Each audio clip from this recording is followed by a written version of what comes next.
Marcos 3:24. Mas naqueles dias, após a referida tribulação, o sol escurecerá, a lua não dará sua claridade, as estrelas cairão do firmamento e os poderes dos céus serão abalados.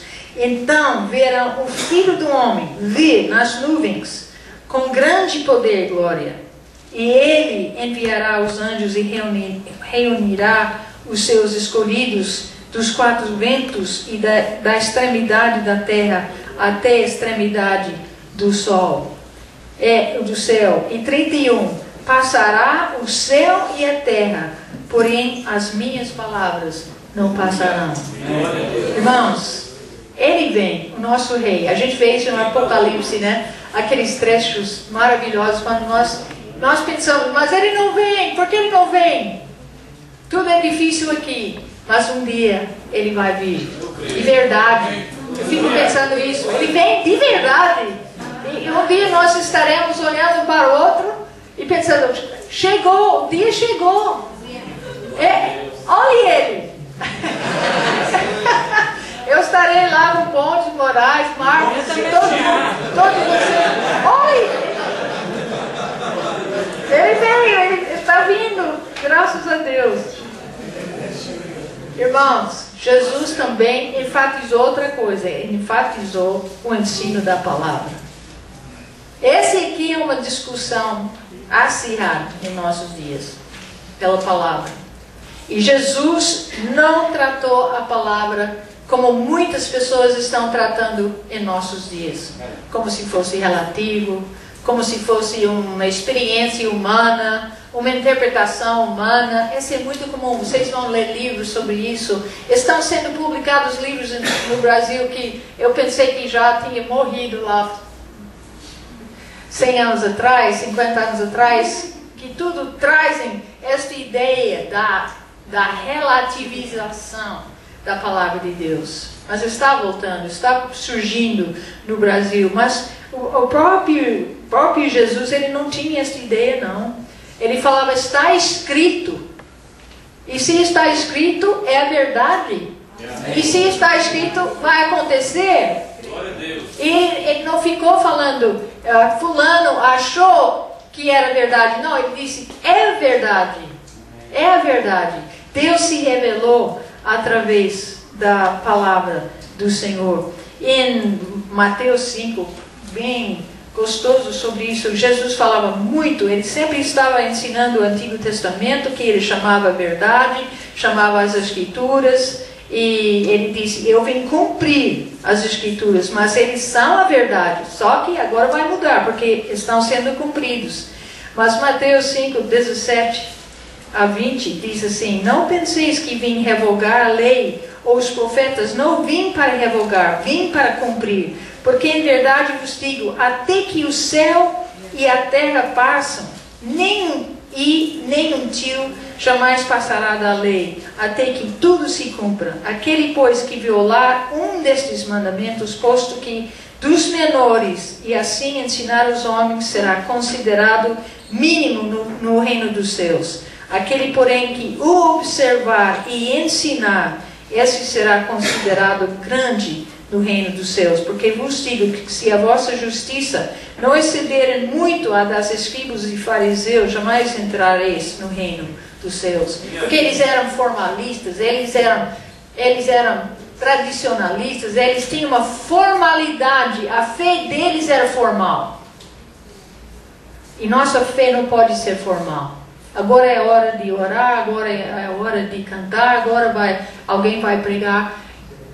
Nós tivemos uma festa agora, sexta-feira, e no luau, na praia, foi muito gostoso. Bem, eu achei gostoso porque foi americano, né? A comida, os alunos do CPM têm que comer cada tipo de comida, né?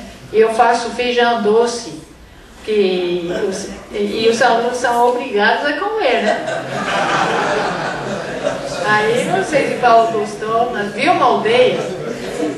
Viu uma aldeia? Mas cantamos um pouquinho, oramos um pouquinho, mas depois eu falei com o Sérgio. Sérgio, nós temos que nós temos que sempre usar essas oportunidades para glorificar o Senhor, para ter comunhão com o Senhor. Eu voltei para casa um pouco vazia, porque para mim não era suficiente. Ele falou que tem pessoas que reclamam, que tem que orar em tudo, né? Mas sabe o que é isso? Esta formalidade, porque Jesus está presente. Amém. Ele está presente nas brincadeiras, Ele está presente nos passeios. A gente não tem férias de Jesus. Ele está conosco. Então é bom envolvê-lo na conversa. Entendeu? É bom envolvê-lo, porque Ele está lá. Devemos estar ter esta consciência da presença do Senhor. E é isso que a gente pode ver aqui, neste texto aqui. E também Lucas 24, que já lemos.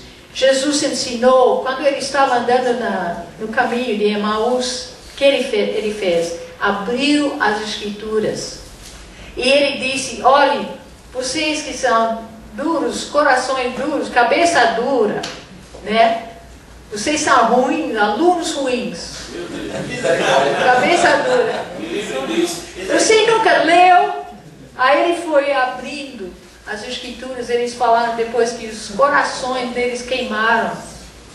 Esse tipo de ensino, irmãos, que temos que fazer, que devemos querer, que quando nós lemos a palavra, quando ensinamos a palavra, que a palavra tem efeito, tem resultado, que atinge, que toca no coração das pessoas. Eles falaram, olha, não sentimos nosso coração queimando quando ele estava expondo as Escrituras, e as Escrituras que ele expôs eram tudo sobre ele, sobre a morte, sobre a ressurreição, sobre tudo. Ele falou, olha, está tudo escrito aqui.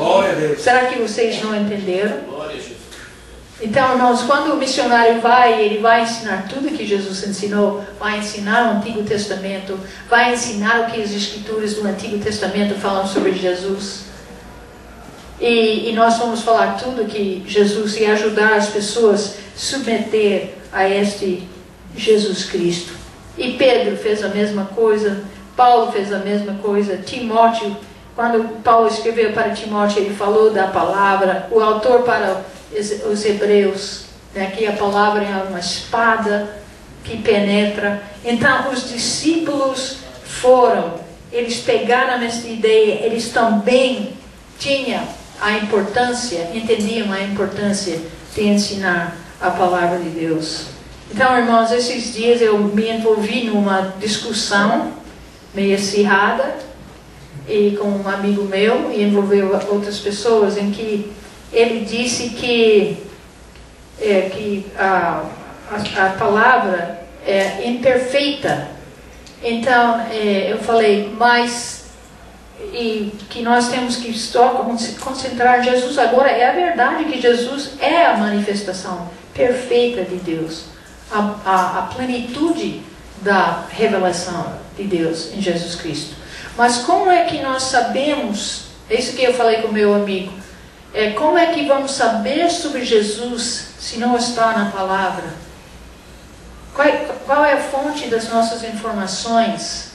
E agora, esta semana, recebi o ultimato e tinha um artigo lá de outro amigo meu, grande amigo, Marcos Amado, e ele falando que Paulo e os muçulmanos podem comparar porque eles tinham falha na sua compreensão de Jesus. Só que há uma diferença grande que Marcos não colocou. Ele não colocou que as informações de Paulo eram baseados na palavra. Ele não entendeu tudo. Ele tinha o coração fechado. Mas todas as informações sobre Deus que ele tinha até aquele ponto eram verdadeiras. Isso não pode dizer dos muçulmanos. O Alcorão não é verdadeiro. Mas a palavra de Deus é verdadeira. É única. Então, Paulo teve a sua mente aberta, Jesus encontrou com ele, e ele então pôde também entender como toda a palavra de Deus revelava esta vinda de Jesus. Então, para adquirir este DVD, acesse www.gospelnews.tv. a TV que leva a verdadeira palavra de Deus até você.